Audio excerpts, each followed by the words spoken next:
All you gotta do is believe.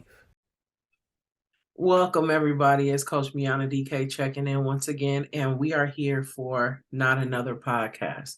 This is our second episode, and Janae is back with me, of course, because, what can I do without her? Today is going to go a little bit different. Today, I'm going to be the one being interviewed.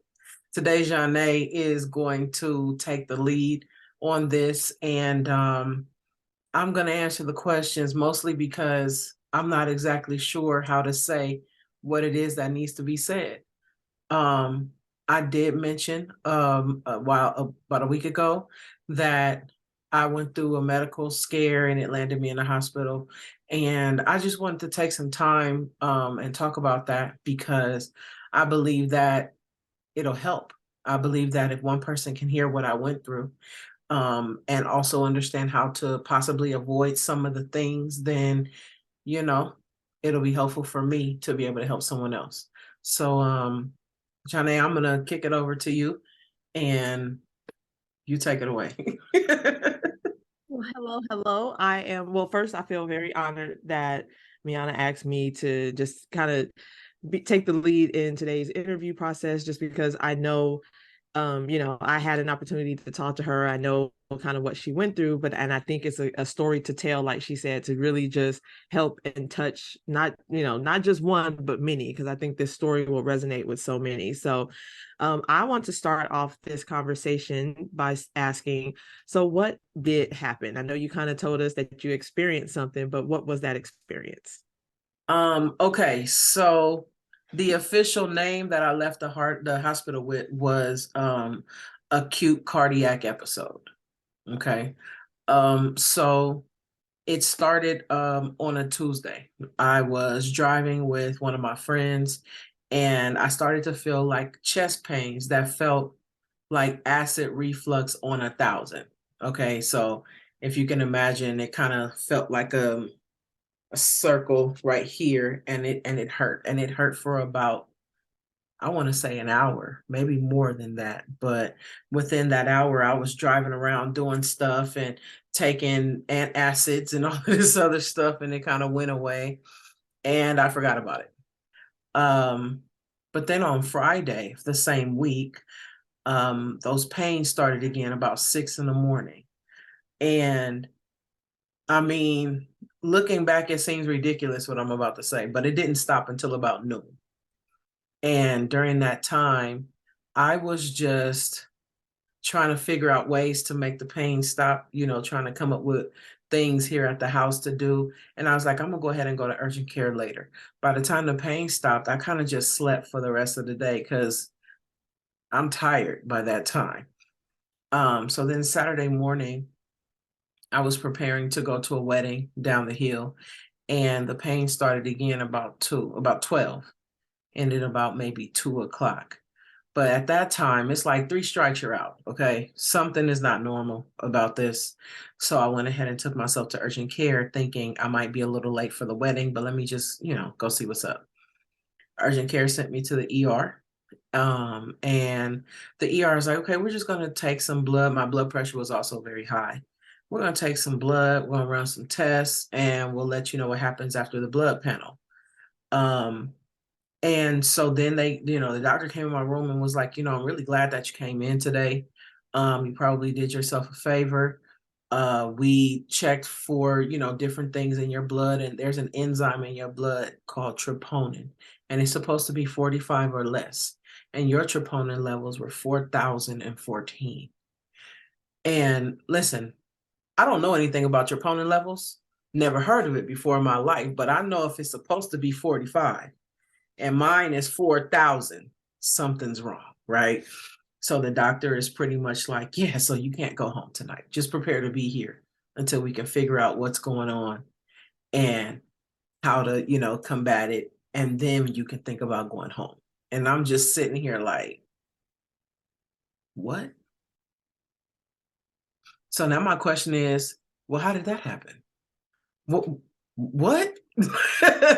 um, and she's like, it's mostly genetic, hereditary, whatever the case is, but also stress.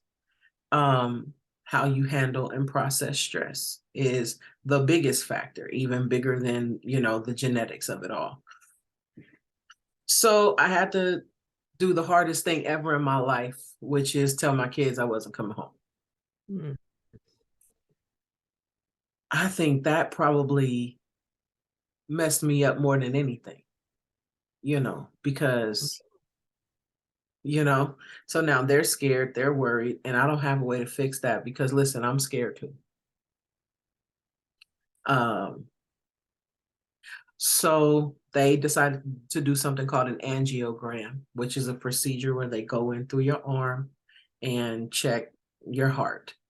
They did the angiogram on a Sunday, that Sunday, and they didn't find any blockages. They didn't find any excessive calcification or none of that good stuff. Um, but my blood pressure was still high. They had given me something called a nitro patch. And what Mhm. that thing is supposed to do is open up your blood vessels so that blood can more freely get through, but it causes a ridiculous headache. So I want to say for 2, 3 days, my head was just pounding. And I had I had taken the nitrous patch off because absolutely not. Like, I don't care. I should, because listen, nothing was working. No pain meds that they were giving me was working.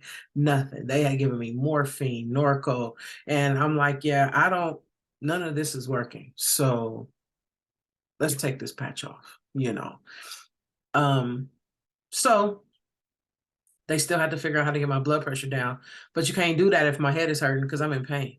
Mhm. And so, you know, they were giving me like Norco morphine. It was just kind of taking the edge off, but it wasn't really doing anything.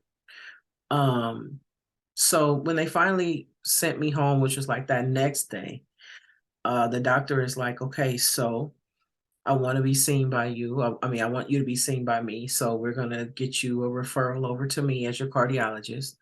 Um, and then he proceeded to tell me to do all of the things that I've been doing already: walking, um, eating less processed food, all of the things that I already do. I know that when you look at me, my weight might tell you that I don't do that, but no, it's what I do.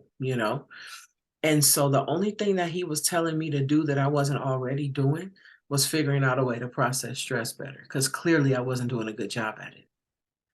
Um, it's tough when the doctor is telling you to do some things that you already do Yeah. and you still sitting in the hospital, because it's like, so you telling me to do it twice? I don't know. I don't know what you're telling me to do. so, um, so I knew it had to be stress. During that time, I told my doctor, that my dad passed from congestive heart failure, and he passed young. He wasn't even 60 yet. And then a family member came up to the hospital to check on me. I found out that a couple of years ago, she had the same issues with her blood pressure and her troponin levels. Same exact thing. And I'm like, dang, okay. So it is genetic. It is, passed down, but still, um, aside from that, the stress was the biggest thing. So they sent me home, and I'm at home, but now I'm thinking, how in the world do I process this? What am I supposed to take from this? Especially when you think you're doing all right with how you handle stress. Mhm. But then you realize saying I'm okay just because you're asked, are you okay, or how you doing? You saying, oh, I'm okay, I'm good. It's a lie, right? And your Yeah. body still knows the truth, even though your mouth is like, and the reason why we say I'm okay or I'm good is not because we want to lie, but you don't really want to know how I'm doing. Like, you know, But is that us saying that they don't really wanna know, or do yes, it's people us. really not really? No, Because it's you know what I'm us. saying? Like, Hmm. I feel like sometimes to actually say what's going on helps to release a lot of that. You're right. It's just what I have been telling myself, you know. Um, So, so oh, go ahead. that's pretty much what happened in a nutshell. That's what happened. Yeah. So coming home and having that experience, what would you say was like the biggest lesson you learned from that? Stress can kill you. That is true. And so in that then, what have you done to help reduce stress, or what, like, I guess what things stood out for you after you learned all that to know, like, okay, maybe these are some of the stressors in my life, and maybe these are some of the ways that I can reduce that. Like, what changes have you made? I've pulled back a lot on everyday activities and things that I like sign myself up for that I'm not asked to do. Um, like you and I were talking and you were like, just because you don't have something that you are tending to at the moment, don't mean you're not thinking about all of the things that need to be done, which adds to your stressor levels. Mhm. And that's true. It's very, very true because from that conversation, I did take a step back to the things that I'm even committing myself to. Um, I am going to spend more time doing the things that I love to do. I realized like it wasn't until recently that I got my first hobby, or I realized that I had a hobby. I'm 42 years old. Everything is always, oh, if you're good at that, you can make money at that. You can Yeah. just start your business and and rarely ever have I been taught that you can just have stuff that you like to do without trying to make money at it or without trying to you could just have something that you're passionate about. And so I've decided to be more serious about my passions. Um, Juicing and taking pictures of the sky. Love it. And I'm gonna make sure that I can do it every day because it bring me joy. Mhm. That's it. And just not really spending a lot of time on the things that I can't control. And I know we say that all the time, but it's hard to actually do it. It's hard to put it in practice. Um, Yeah. just putting myself first a little bit more. So in that situation, I know like a lot of people go to the hospital and they have an experience, something like that, and they come out of that and they just see life differently. They see, like, did that happen to you? And if so, like, in what ways do you see life differently now? I realized that there was a chance that I wouldn't have came home. And if for whatever reason I don't come home, have I done the things that make me happy as much as I can? Or have I Mm. spent time chasing something, chasing money or chasing a business or chasing happiness instead of just being happy? I spent a lot of time because, we all own businesses. I want Thickness Fitness to be the best thing in the world. I do. I want to crank out content and be consistent and get the catch the eyes of whoever because, oh, I see you being consistent. I see you posting every day. I want to do that. I wanted to do that. But doing that, still, I was in the hospital. So what actually did I win? So I realized that I already understood life was short. But what I now understand is I'm going to take the time to do the things that bring me joy. And I'm not going to spend too much time worrying about anything that I can't control outside of my own sphere. Mhm. If I have $30, I might go buy me a plant, or I might go on Amazon and look for some type of thing that I can attach to my phone so that I could take better pictures. Like, do you understand what I mean? As opposed to going to get a few more t-shirts printed on. Yeah. Both of them are important, but because of what I experienced, this over here is more important now. Yeah. Well, it's you know, I guess two things stood out to me when you said that. One being that it's so funny that it's when moments like that happen, whether it's to yourself or to someone close to you, is when life becomes fleeting, where you realize how short it can be and the importance of just like the love, the family, the things like that, and how some like you take a look at the work and you be like, is that really worth my time, Is my it really energy? worth the effort? But then the other thing that stood out to me was the kind of what you mentioned. You were talking about the business, and a lot of the aspects of the business that you mentioned to me were content versus the business. And I think social media has changed the landscape of business ownership so Yeah. much now, Yeah. because before, a marketing plan consisted of your business cards, maybe a brochure, maybe a website, like, and but now it's about content. Like, you got to be on this content, and that in itself can be something that's very stressful and something that can weigh heavy on you, because like you said, you want to live life, but then you're also wanting to build this business. But building this business can become a stressor because you are thinking about the numbers, who's Yes. watching you, who's following, who's purchasing from this post that I did, like, and you start to, and that becomes very stressful. So it's I think really cool to be able to hear you say like the importance of the things that took more importance now, the things that stood out because of that. And I think that that's important because, like, yes, a business is important and you want to grow and you want to build, but at the end of the day, you can't take none of that with you. But those memories, that stuff that you're building with the people that you love, with the family and stuff like that, that's not only stuff that you can carry with you, but that's stuff that they can carry with them as well. And so it's such a big difference. So the other thing I guess I wanted to talk about, and you can kind of let me know if it's okay, like if this is kind of steering in the right way, but you had kind of mentioned um your weight and then that healthy living, like doing the things that the doctor was recommending you to do that you're already doing.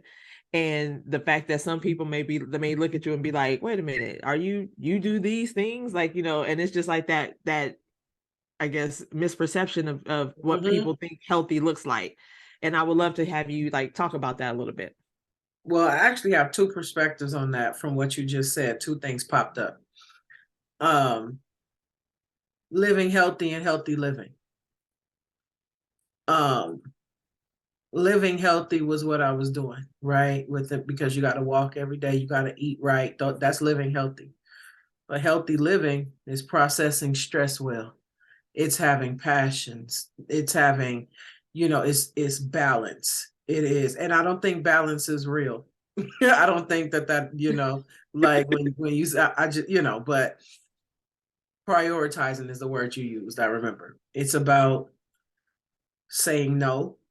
It's about finding a way to connect yourself. So I was living healthy, but it wasn't healthy living, because if it was healthy living, I wouldn't have ended up in the hospital. Do you understand what I'm saying? And Yeah. so that was the first thing that I got from what you said. But to answer your question more poignantly, looking at a plus size person, it's easy to assume that they're doing something wrong, or that they are not doing something right. You either not doing something right, or listen, you're doing something wrong. Um, it's easy to make that assumption. It really is. Um, However, it's probably why you should just shut up and eat your food, because see, everybody is in a different place in their fitness journey.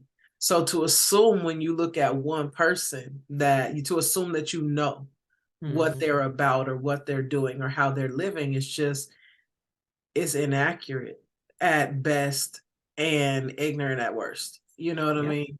And so I was definitely already doing those things. Can I do more? Yep.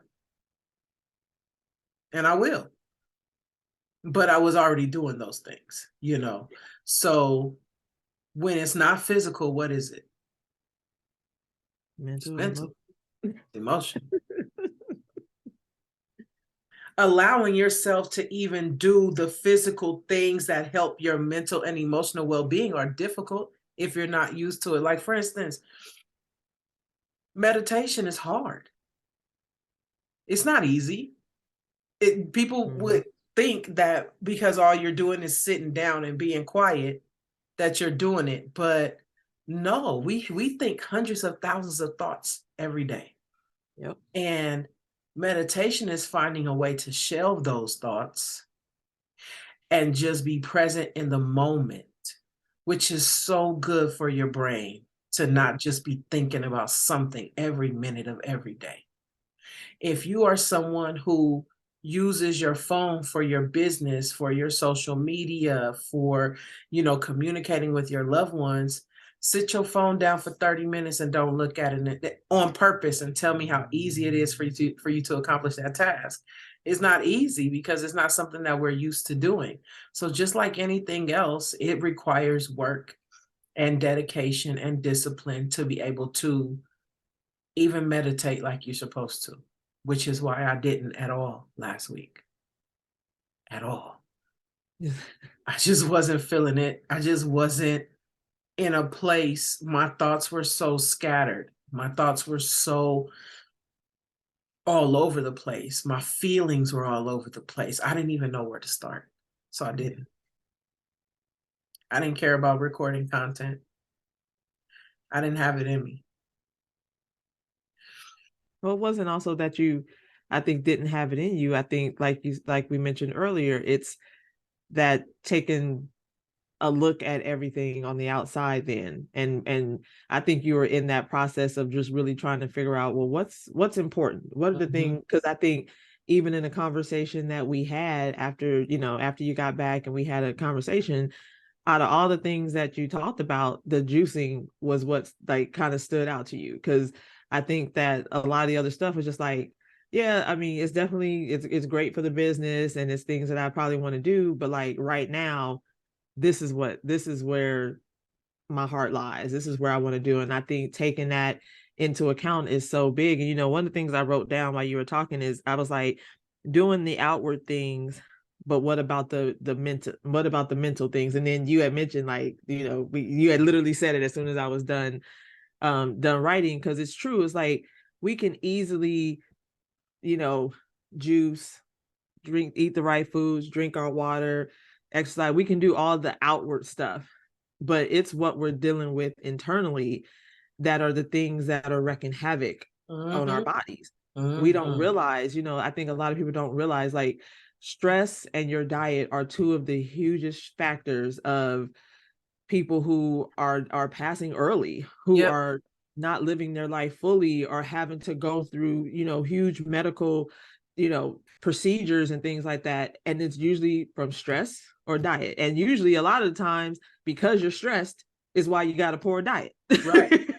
And because we don't put any emphasis, well, we're starting to, but because we don't put enough emphasis on mental health, we always think the problem is physical. We Yep. always do. We never ever consider that the problem is not physical. And we think we can work our way out to health. We think we can eat our way to health. And we can't. No. It has to be a multi-pronged approach. And if you are missing any of the legs, what happens? If you have a chair and it's supposed to have four legs, but one of those legs is deficient, can you sit in that chair and not fall? No, it's not going to work properly. Mental health is huge. It's a huge part of overall health. And so I just think this taught me that. Well, and something I would love to know is, I know a large aspect of your business is mental health. Mhm. How has this, like, do you feel like going through this experience, has that shifted or changed or made any impact on how you look at that part of your business now? I want to focus more on it, honestly. And it's not even just because I can't be physical right now. The only thing I can do right now is walk, at least for the next 30 days, right? So ain't gonna be no working out, ain't gonna be no raising your heart rate that much, you know. It's teaching me you can achieve what you want to achieve by walking if you do everything else. Mm-hmm. You don't have to jump around and do a bunch of plyometric stuff. You don't got to lift weights. You don't got to do none of that. If you can walk every day and you can eat right and you can keep your mental health in check, you can accomplish what you need to accomplish. I feel like people's biggest problem is diet and mental health, and they go hand in hand. Yeah. I feel like what we eat is very important. Not that everybody needs to be plant-based and alkaline, but we need to understand what is in what we're eating. We need to understand how what we're eating contributes to our stress level and our mental health.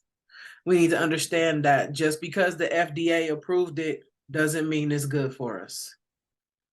And we need to understand that almost everything we consume has some sort of preservative in it that has carcinogens in it. Mm-hmm. Almost everything. No, almost everything. Even if it says plant-based, because that's an industry now too. And they have to preserve their foods too. Mm-hmm. So it can become daunting to try to do the right things. And then you figure out like, oh, it's almost nothing I could eat. Okay, now what? So now we work on the idea that food is everything. We work on the idea that we're living to eat. It's not true. And to be honest, if we had other passions and things like that going that didn't revolve around food, it wouldn't even matter. So I feel like we just have to take a different approach. I didn't fall in love with juicing because I planned to. I really only juiced because there are certain vegetables that I don't like the taste of. I don't want to eat them. But if I could juice them and make them taste good by adding a couple of fruits to them, then I can get those nutrients on the inside of me. It was really just because I didn't like the taste of certain vegetables initially. But then I started doing it and was like, oh, I like this. I like this. Okay, now let me see what else I can do. Let me infuse some sea moss with some fruit. Let me maybe add that to the juices. It just kind of like became a thing, but I wasn't thinking that I wanted it to become a thing. You know, I just began to like it. If you can develop a habit that is healthy, you would actually be real good at attacking life, but just develop a habit. Yeah. So it's a couple. I mean, of course, I'm sitting here jotting down notes as you're talking because there's a couple things you brought up. I'm gonna talk about the last one about the food. I think one of the things that a lot of people don't realize is that technically your food shouldn't last long. Like, Right. I think people expect food to be on your shelf and stuff like that, 7 days, 2 weeks, but like food, you're like technically, like, you should be going to the store to get fresh fruits and fresh vegetables a couple times a week. Yep. You should 2-3 times. yeah, and those are truly the organic vegetables, the stuff that is grown without pesticides, Mm-hmm. without hormones, things like Mm-hmm. that, because they don't last long. But they're not Right. supposed to. Food is not supposed to last 10 days in Right. your refrigerator. Right. It's Yes, not. it got something in it. Right. And I think a lot of people don't realize that. And that's why I think it's so important, kind of what you're talking about in regards to just the food. Like, like we should be eating foods that are giving nutrients and giving life to our body. And we shouldn't be adding in foods that are, pumped with these chemicals and stuff like that to Mhm. keep them fresh. Cause, it's funny, I've gone to grocery stores, and I think a lot, or not even going to grocery stores, for a lot of people who may not know, I have a culinary background. And I remember when I first started going to culinary school, we sat down and we would go through the process of like produce, Mhm. and how some places like the produce could be grown in China. It then needs to be clean, purified, all that stuff there in China, packaged, flown to the US, then distributed amongst stores. And so by the time it gets to you, it's probably 2 weeks old, and you think it's fresh fruits and fresh vegetables. It's not, but it looked Yeah. fresh, and it looked because Because of preservatives and how because of what the kind of preservative. stuff they put on the outside of it and all of that. Yeah. And Yeah. it's like, I'm learning even fruits and vegetables, you got to be careful. you got to be Careful. careful. And that's why I think that farm to table is so important. Like if you can go to your local farmers markets and things like that and get your fruits, like that is where your vegetables and your fruits aren't traveling two Right. weeks to get to you. In a It- hot truck, in exactly. baskets. Exactly. And 9 times out of 10, half of that stuff is thrown away by the time it gets to the store because it's rotten. Yep. They just keep the ones that look okay Yep. on the shelf.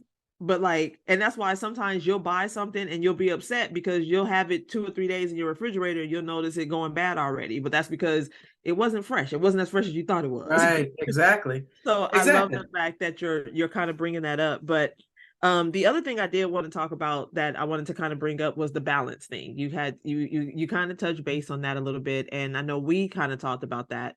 But since this experience, what have I guess what has happened for you as far as balance or prioritizing? Like, how do you look at that now? How does that shift it for you? Um, I'm more into how I feel. I'm more into listening to what my body or my intuition or Holy Spirit is telling me. Like sometimes I don't want to do it. So, for instance, yesterday there was a symposium at one of the high schools out here, and I knew that my daughter was going to the symposium, and I was supposed to volunteer to help, Mm-hmm. and I was excited because I know that a bunch of Black girls and boys were going to be finding out about scholarship possibilities for college. But all week I have been feeling a little like antsy about it. Like I just wasn't getting good feelings about it. I wasn't like, oh my God, I can't wait to go, on Saturday. I just wasn't feeling good. I'm not saying that I was having heart palpitations about it, but I did have some heart palpitations and I was just like, it's just not feeling good to me. And so I didn't do it. I dropped my daughter off and I picked her up, but I didn't do it. Before this experience, though, I would have pushed myself to do it. Like, Mm-hmm. I gave my word that I'm going to be there and I have to honor my word and be there, even though my body is not vibing with it.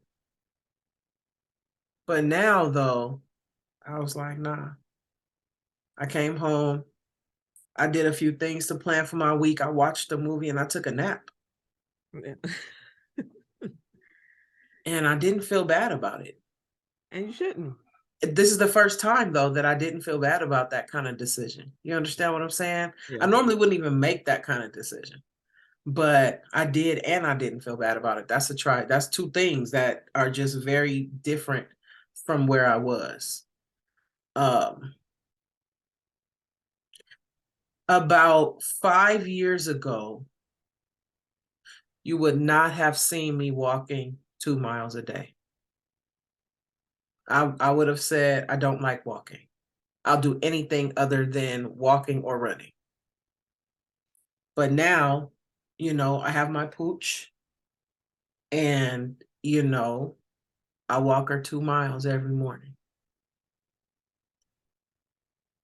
which made your walking challenge, shameless plug. There's a walking challenge starting on April 3rd. That's today, guys. There's a walking challenge starting today, April 3rd. And we're going to be walking 8,000 steps a day for the month of April. Janae came up with this amazing challenge, and I couldn't wait to jump on and be a part of it because it matches what my life is right now. It matches what I'm going through. And it gives me an opportunity to show a different side of me that don't really like walking, but sees the benefits of it. Mm-hmm. So, it's becoming something that I'm growing into, even though 5 years ago, you wouldn't have caught me making this kind of decision, Yeah. So things are different now. you know. Well, it's funny, since we're on the walking, it's funny that you feel that way, because I could be honest and tell you I'm not a huge walker either. Like, it's not something that has ever really resonated with me. I think when I first started this journey at the size that I was, it was the only thing that I felt that I could do. And so I would think that that's kind of where I started as far as this journey goes, but it hasn't been something that's like, okay, let's go walking. Like it's almost like I've kind of forced myself to do it. Right. But it's interesting because I had actually saw I'm very much into kind of like the science of fitness.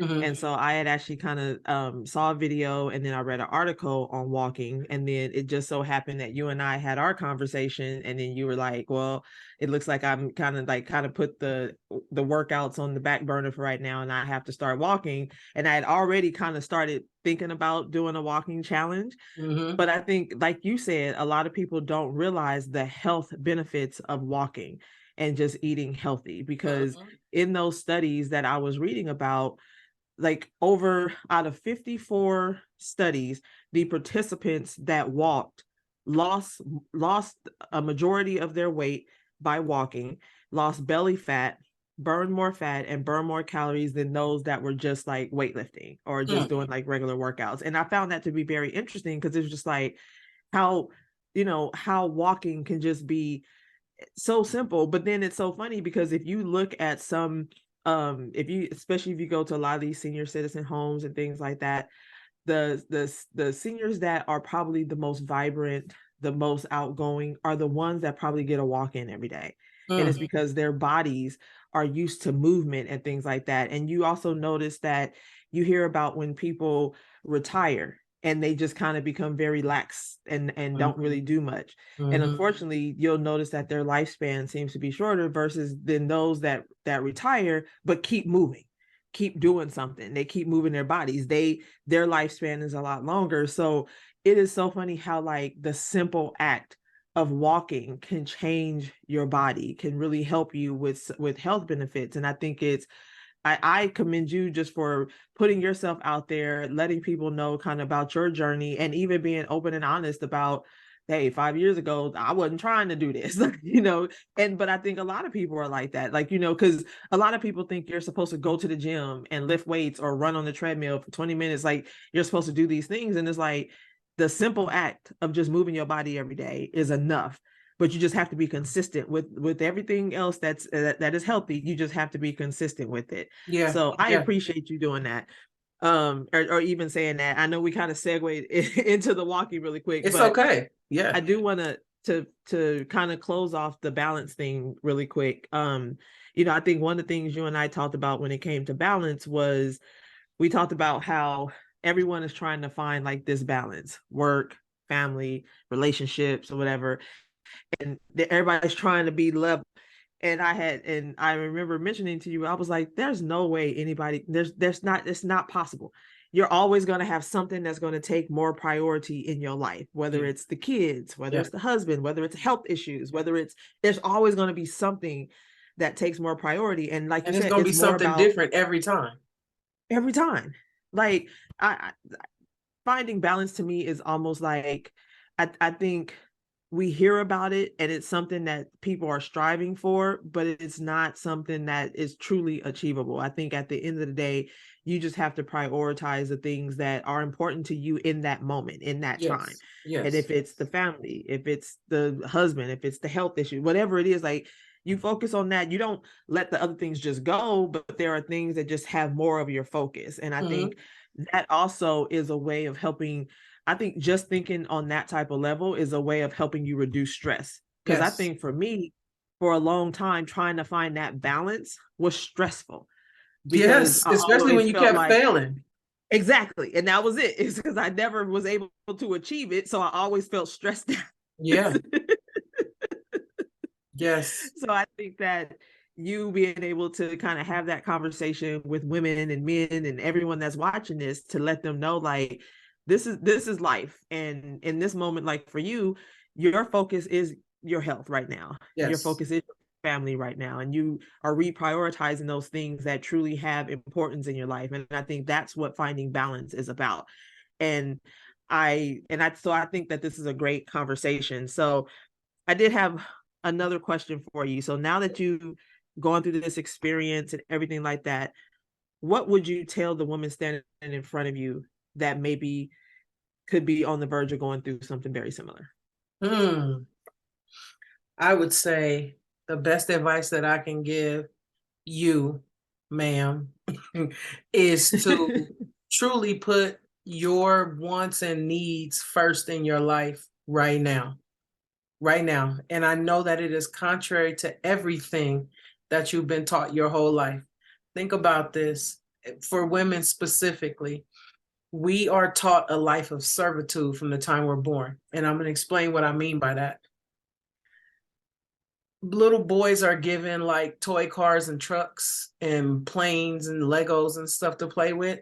Little girls are given whole babies, baby dolls, Mhm. strollers, kitchen sets, diaper bags, um, easy bake ovens. We are taught from a very, very small age that our life is supposed to be in service to another person. We are taught to serve, and we're taught to be smart. Boys are allowed to be dumb as a box of rocks. Think about how little boys are portrayed from the time we've been, think about our favorite TV shows.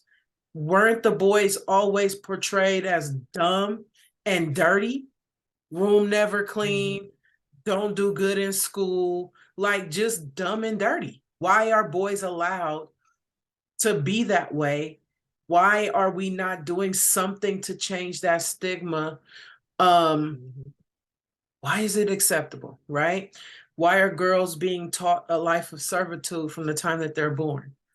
I don't know, but I say that to say we're taught to not put ourselves first, just through society. And so it is an act of defiance and radical self love to put yourself first. It is a act of defiance to say no.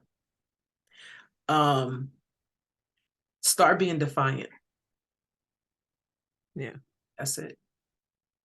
I love that. And it's that reminder that I think people tend to forget. Just like when you're on an airplane, when the mask falls down, they tell you to secure your mask first, even though you may have your child out Hmm. there. But if you faint trying to get your child's mask on, Then the child is what jacked up happens? and so are you. And it's like you have to think about you first in Yes, order to help others. And I think a lot of people forget that. Like your cup needs to be full before you can pour into others. absolutely. Because if you pour from an empty cup, what's happening? I agree. I agree.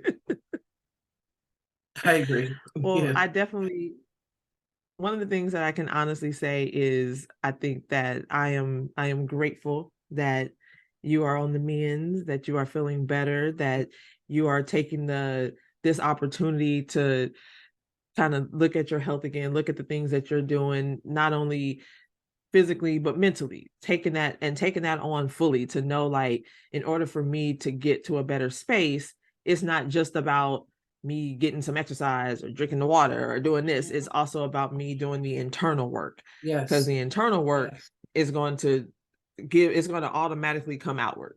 And I think that what you're doing, and even this conversation, being so open and so vulnerable and so transparent about it, I think will just be something for so many people out there that they need that, because so many people have gone through, and this is I think the sad part. I wish we would have got the statistics before we started talking, but I know that there are statistics out there that say that people go through similar cardiac situations, but keep moving forward because they think, oh, like you said, they just thought it was heartburn or they thought it was something else, but then down the line they end up actually having a major cardiac episode because they didn't heed the signs of the smaller one. Right. And it's right. So I think that this conversation is so important because I think this will be that thing to let people know, like, wait a minute, I was having what I thought was heartburn for 2 hours the other day. Like, maybe I should go to the hospital, or maybe I should look into this. And go get it because I checked remember out. Thank you.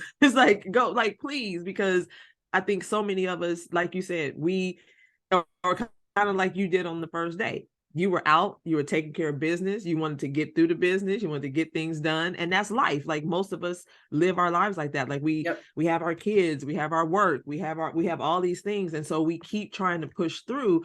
But then it's like, if you get to the point where now you're hospitalized, when you actually could have took a moment 2 weeks ago, 2 months ago, or however long it was ago to actually look into that issue, there could be a completely different situation now, you know? And I think the fact that you're telling this story means a lot to a lot of people. Thank And you. I just want you to know, like, how important this conversation is. But do you have any last thoughts, any final words, anything you want to say to the people out there? Because I know I'm sure we're gonna get lots of questions and lots of comments on this podcast, but Right. any Well, final say?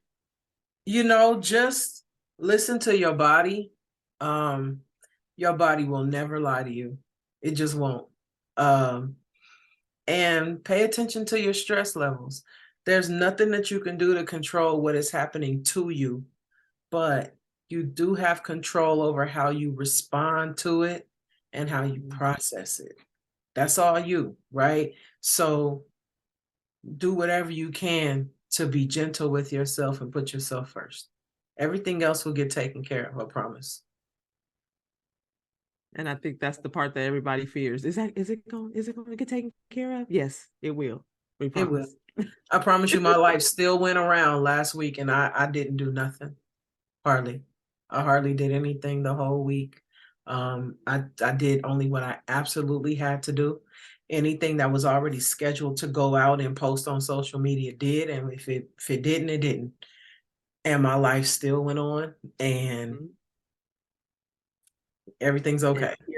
Here today to have this conversation. Absolutely. So do what you got to do. And the month of April, and I swear everything just kind of like fell into place, because then also there's a community that I'm a part of, Lifted, who decided that for the month of April they were going to be taking a step back, going into prayer and fasting and just trying to hear from God for direction for the month of April. That's perfect, because that's kind of where I am in my life, so things just kind of work out the way they're supposed to. So just listen to your body, and I promise you, everything will line up. Everything. Yeah. Just trust and believe. Yep. Trust and believe. Yes. Well, I just want to say thank you again for, even though this is your podcast, I want to thank you so much for joining this podcast, telling your story, being vulnerable, being open, and just really giving us a glimpse into your experience. Because I think that this would be a door opening for someone else. I think this would be clarity for someone that could be going through something. Like, there's probably someone listening to this right now that has been having very similar pains in their chest and didn't know what it was. Or like you said, Right. they were taking antacids thinking, oh, it's just heartburn. And now you've turned on that light bulb in order for them to start making a move and look into their health. So thank you so much. I really appreciate it. Thank you for giving me the honor and the privilege just to be the, I guess, co-host for today. I want to But thank you just for being you. I want to thank you for agreeing to to do this, and I wouldn't rather do this with anybody but you. So thank you for what you do, for real. Thank I you. really I do. appreciate you.